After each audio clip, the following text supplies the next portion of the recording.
You're sitting there on a Sunday night, you open your banking app like you always do, and you stare at that number and you think, okay, I need to start saving more. I need to get serious.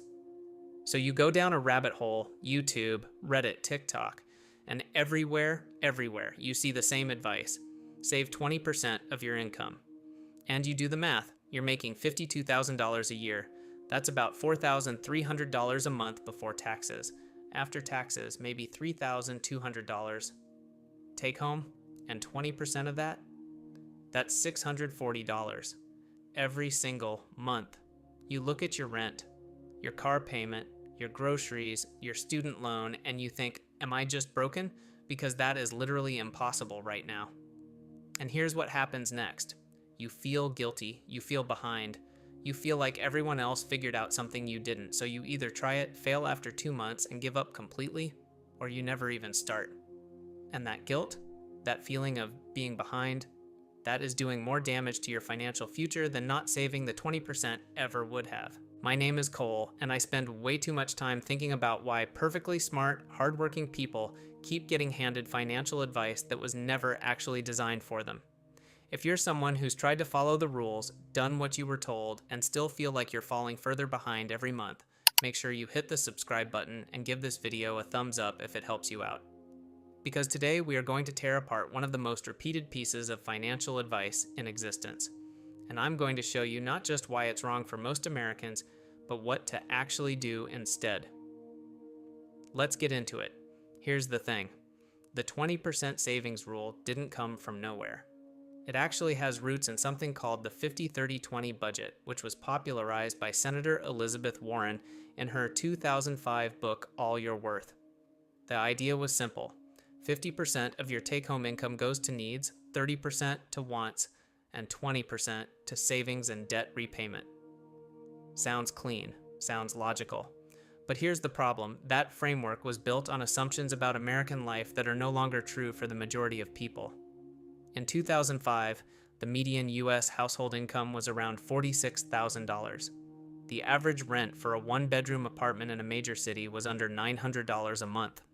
The average student loan balance, just over $17,000. Fast forward to today. The median household income is around $56,000, barely moved in real purchasing power. But the average rent in a major city, over $1,700. Average student loan balance, over $37,000. And according to the Bureau of Labor Statistics, the cost of shelter alone has increased by over 45% in the last decade. So a framework that was designed for a 2005 economy is being handed to people living in a 2024 economy. And when it doesn't work, we blame the person instead of questioning the advice. Look, and this isn't me saying saving is bad. Saving is absolutely critical. But the percentage being prescribed, that's where it breaks down completely. Let's do some real math here because I think this is where it gets really interesting. The average American between 25 and 34 takes home about $3,400 a month after taxes, and that's being slightly generous. Now let's build out what a realistic monthly budget actually looks like for this person. Rent, $1,400, and that's on the lower end for most metros. Car payment plus insurance, $520. Groceries, $350. Utilities plus, phone plus internet, $220. Student loan minimum payment, $300. Health insurance, if not employer covered, $180. That's $2,970 before you've bought a single coffee, paid for gas, seen a doctor, handled any unexpected expense, or done anything remotely resembling having a life. That leaves $430, and the 20% rule says you need to save $680. You are already $250 short before you've lived at all. And yet somehow the advice is, try harder. Now here's what most people don't realize. When you push someone to save an amount they genuinely cannot afford, one of two things happens. They either destroy their emergency fund trying to hit an arbitrary number, making them more financially fragile, not less. Or they try, fail, and completely abandon saving altogether. A study from the Federal Reserve found that 37% of Americans cannot cover an unexpected $400 expense without borrowing money or selling something. 37%, and we're out here telling people to save 20%. The math was never the problem. The mismatch between the advice and the reality is the problem. Now I want to talk about something that almost nobody in personal finance talks about, and it has nothing to do with numbers.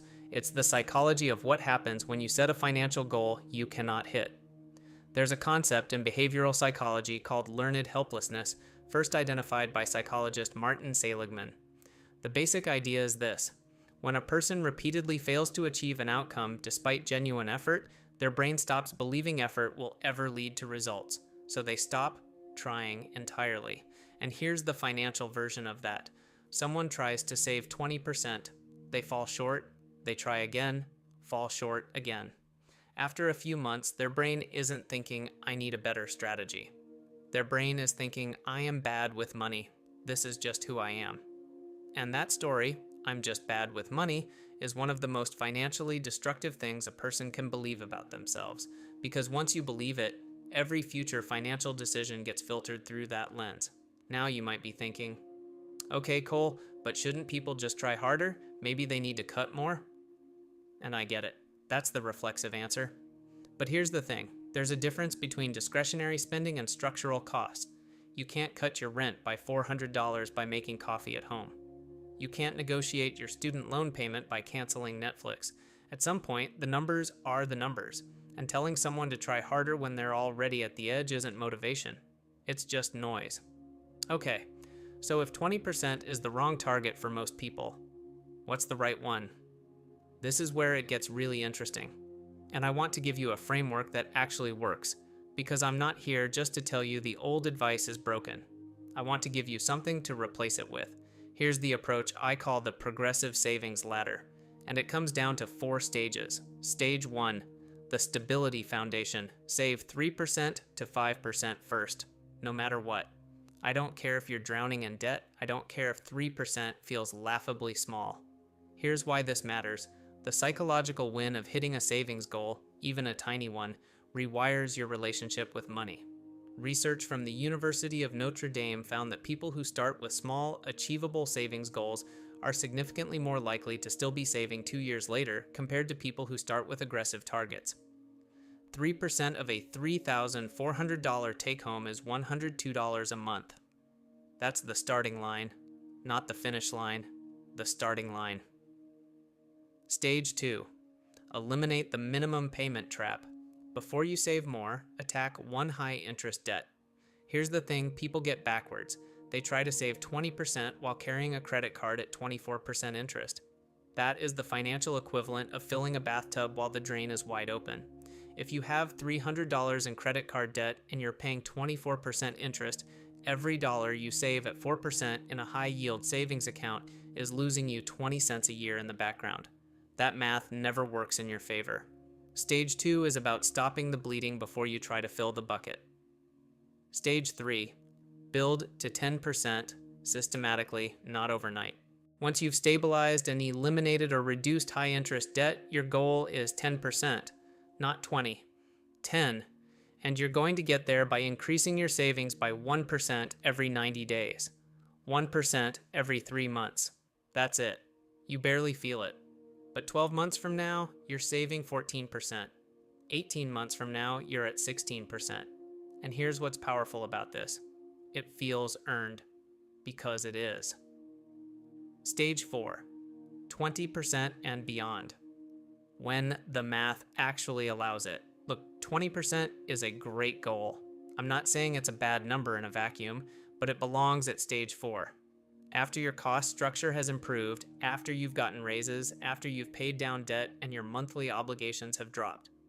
20% hits differently when you're making $85,000 a year, your student loans are paid off, and your rent hasn't changed in 2 years because you locked in a long lease. It's the right goal at the wrong time for most people in their 20s and early 30s. Let me give you an analogy that I think nails this perfectly. Imagine someone who's never run in their life decides they want to get healthy. They Google, how far should I run? And the top result says, most fitness experts recommend running 5 miles a day. So this person laces up their shoes and tries to run 5 miles on day 1. They make it half a mile before their lungs give out. They go home. They try again the next day. Same thing. By day 4, they're convinced they're simply not a runner. They quit. Meanwhile, someone else reads a different article that says, start with 1 mile, add a quarter mile each week. That person? 1 year later, they're running a half marathon. The destination was the same. The difference was whether the starting point was actually achievable. That is exactly what's happening with the 20% savings rule. It's day 1 marathon advice being handed to people who haven't run a step yet. And when they can't do it, we call it a discipline problem. But it was never a discipline problem, it was a design problem. All right, let's make this actionable. Here are 3 things you can do in the next 7 days that will actually move the needle. Number 1, run your real numbers. Not the numbers you think you spend, your actual numbers. Go back 60 days in your bank and credit card statements and categorize every dollar. Most people are shocked by what they find, not because they're being irresponsible, but because they've never actually looked at the full picture. You can't optimize what you haven't measured. Number 2, open a separate high-yield savings account and automate your stage 1 amount. Whatever 3% to 5% of your take-home looks like, automate it. Set it to transfer the day after your paycheck hits. Don't think about it. Don't debate it. Automate it, out of sight, out of mind, but building in the background. The best high-yield savings accounts right now are sitting around 4.5% to 5% APY. That's 10 times the national average savings rate. There is zero reason your emergency fund should be sitting in a checking account earning nothing. Number 3, write down your 90-day savings increase date. If you start at 4% this month, write down the date 90 days from now when you're going to move to 5%. Put it in your calendar. Treat it like a bill that's due, because it is. Those 3 steps, done this week, will put you further ahead than another 6 months of trying and failing to hit 20%. Here's what most people don't realize. Personal finance advice that ignores your actual reality isn't advice. It's just noise dressed up in authority. The 20% rule works. For some people, in some seasons of life, under specific financial conditions that a growing number of Americans simply do not have access to. And the most dangerous thing that rule does isn't just make saving harder, it makes people feel like failures when they can't hit it. And that shame, that quiet belief that you're just bad with money, is what keeps people from ever trying again. I want to be real with you for a second. The system is genuinely harder to navigate than it was for the generation that created this advice. Housing costs more. Education costs more. Healthcare costs more. The math is objectively harder, and you are not broken for finding it hard. But here's what I also know. The people who figure out their finances aren't the ones who found it easy. They're the ones who found a starting point that was actually real, and they stayed consistent with it long enough for the results to show up. That's it. That's the secret. Not 20%, not some magic percentage. Consistency at a rate that doesn't break you. Start where you actually are, not where the advice assumes you are. Here's what I want you to take away from this video. The goal was never 20%. The goal was always financial security, financial freedom, the ability to stop living paycheck to paycheck and start building something that actually lasts. 20% is one path to that goal under the right conditions, but there are other paths, and the best path for you is the one you can actually stay on. Start at 3%. Automate it. Add 1% every 90 days. Kill your high-interest debt before you oversave. And don't let anyone, including some well-meaning YouTube channel, make you feel guilty for working with the reality you have instead of the one you wish you had.